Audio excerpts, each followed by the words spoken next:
The Toronto Blue Jays have a lot of holes on their roster and some pressing needs. We got some major free agency updates to go over here, and the clock is ticking for the Toronto Blue Jays. The new year has begun, and they've still yet to make a transaction of huge significance. So I'll break that down and much more on this episode of Jays Digest.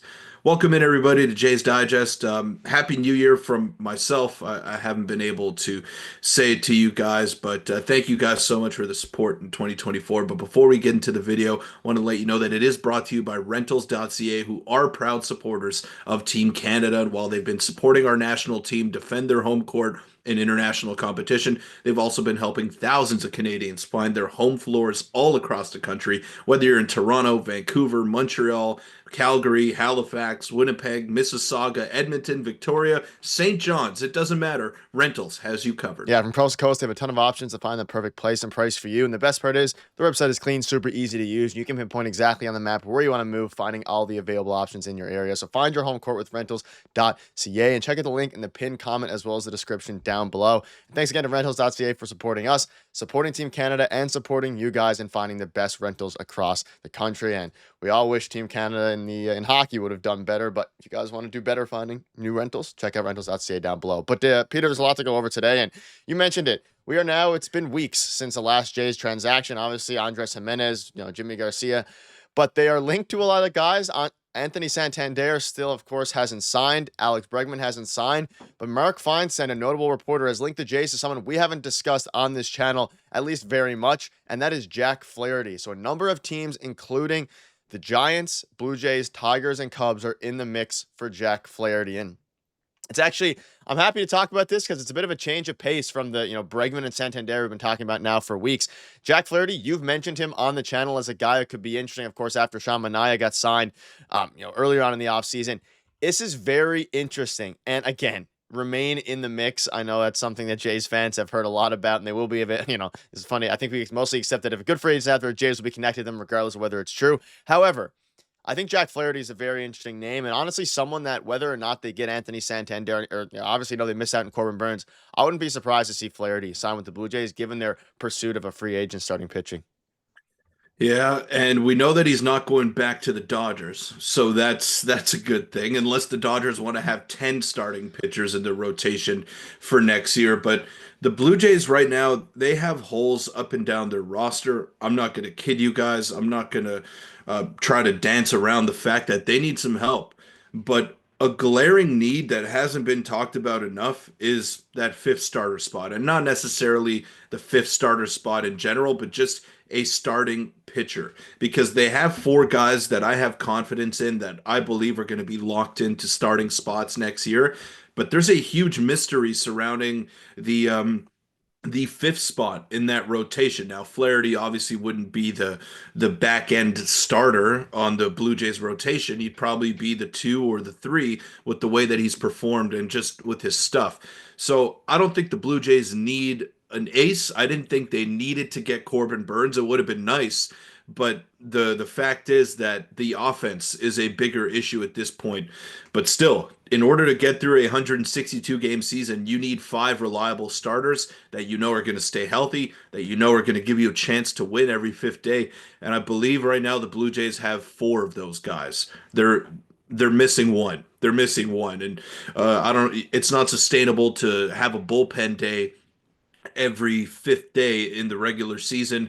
Maybe you could bring back Ryan Yarborough. That's another option that the Blue Jays could go with and have him as a starter full time, but I don't really know if that's an avenue they want to explore. So Jack Flaherty would be great. It's all about the contract, though. How much is he going to be willing to take to come to Toronto? And with everything that we've been hearing lately, Nick, you're probably going to have to overpay for him. You're going to have to outspend the other teams like the Giants, Tigers, and Cubs who are going to go after him. So, what does that look like? Is it a Sean Manaea comparable? 3 years, $75 million? I think that's on the table. I think that makes sense. And it might even be more because Flaherty's younger, and I believe he's a better pitcher overall. So, it might even be 3 years, 90 million. It might be 4 years, 110 million. I don't know what it's going to come out to, but the fact remains that you need a another starter in your rotation. Now, whether it's Flaherty, whether it's bringing back Ryan Yarbrough, whether it's anybody making the trek from Buffalo and AAA ball to your club. I mean, you need help. You need help on that front, and Flaherty would be perfect for this team. Yeah, 3 years younger than Sean Manaea, and I would agree with you. I think he's just a better pitcher, higher upside. And you look at what some of the projections are from Spot Track here. Their initial projection was 3 years, 63 million. And let's also not forget that a lot of these, I mean, these Spot Track projections came out before the market was kind of set. So I think the 3 years, 63 is probably going to turn more into a 3 year 80, 3 year, 75, probably more like 3 years, 80 to 85 million, given how good he has been. 150 inning mark. He hit that last season for the first time since 2019, and he's been up and down. But if you can see at the bottom, he could fortify a solid starting staff. They have Gosse and Berríos, Francis Bassett. And I mean, the fifth starter spot as of right now, you'd assume would go to Yariel Rodriguez, but their bullpen is so bad that they're pursuing a Yeah. starting pitcher so that way they can put Yariel, who's been better in the bullpen in his career anyway. When it comes to Jack Flaherty, he obviously got traded at the deadline to the Dodgers after having a great bounce back season with the Detroit Tigers, putting up a 2.95 ERA with them, and then, of course, 3.58, and then won the World Series. But the Dodgers don't want him back. They got every player in the world. They also got High-Sung Kim yesterday. Somehow, I don't even know how that's possible that they were able to pull that off, but it is what it is. He's really been solid. Though you look at his numbers and some high threes, some low fours, obviously the brutal season in 2023.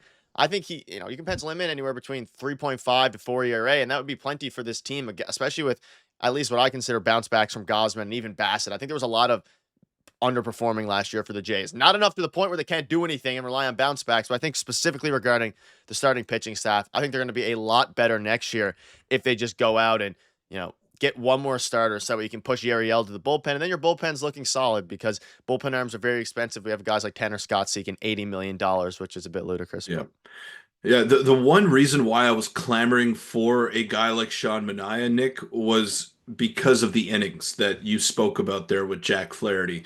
Now, Manaea in his past 4 years, just to put it into perspective here, 179 innings pitched, 158, 117 when he was primarily used out of the bullpen. And then last year with the Mets, which earned him that big contract to return to New York, 181 innings. So Jack Flaherty, I think the upside is much higher with him in terms of his stuff and how successful he was when he first hit the ground running with the St. Louis Cardinals, but he's never even been close to the amount of innings that Sean Manaea has logged for the majority of his big league career. So that is the one concern that I have, which is why maybe the contract might be yeah, comparable, even though I think Jack Flaherty is is the better arm, the more electric arm, and can give you on his best day 6 or 7 shutout innings with 10 to 15 strikeouts. That's how good his stuff is and his arsenal. So it's definitely a gamble. Like you're not going to pencil him in and expect him to reach the 200 inning mark. It's not something that he's ever done in his career. So again, it's better than the options that the Blue Jays currently have internally and externally as well from everything that we've heard. So I'm in on the Jack Flaherty train. Just they need a starter, any starter at this point that can log innings and have some sort of upside for them. But again, the big concern for me, Nick, the offense that they've done nothing to address with yet. Anthony Santander yet to sign. Teoscar Hernandez was a name that we were talking about for weeks on end, and why would he leave the Dodgers? Why would he leave that situation to come to the Blue Jays? So it's going to be interesting to follow. And the luxury that the Blue Jays do have is the fact that they're in the American League and they don't have to compete with those National League juggernaut teams like the Dodgers, the Phillies, the Padres. I know I'm missing the Mets as well. There's a ton of great teams in the National League that makes it hard to get out of there. So give yourself a chance in the American League. I believe it's wide open. I still think the Yankees are at the top as it stands right now, but there's an opening there. So if you make the moves that need to be made, which we've been saying all off season long, you're going to have a chance to make the playoffs and, you know, give yourself a chance once you get in there. I'm not hopeful for that, but at the same time, the Tigers made the playoffs last year after selling at the deadline. So anything is possible, especially in the American League. So give yourself a shot, and in order to do that, you got to get Flaherty, got to get Santander, you got to make some pressing moves here. Yeah, there's still an avenue. Obviously, I showed that the Dodgers signed Hindsight Kim, which is interesting because again, the Jays were linked to him, but there's still an avenue for the Jays to make a decent run at it. Santander's available, Bregman's available, Jack Flaherty's available, and the Baltimore Orioles, you mentioned among teams who are good. They've spent a lot of money on some not so great players. And I know a lot of Orioles fans out there are very upset about the signings they've made, but at least they're making some signings. They obviously signed what 40-year-old Charlie Morton or something like that. Very, very towards the end. One year deal, one year deal. He's still solid. He was decent last year, We'll see. but I would rather have Corbin Burns on my team. I know if the Jays signed Charlie Morton, there would be some fire in our comment section and among Jays fans. But that'll wrap it up. Let us know what your thoughts are on this, and do you want to see Jack Flaherty on the Jays? And are you worried about his durability? Let us know. Thank you guys for watching, and thank you, Anna Rentals out for sponsoring this one.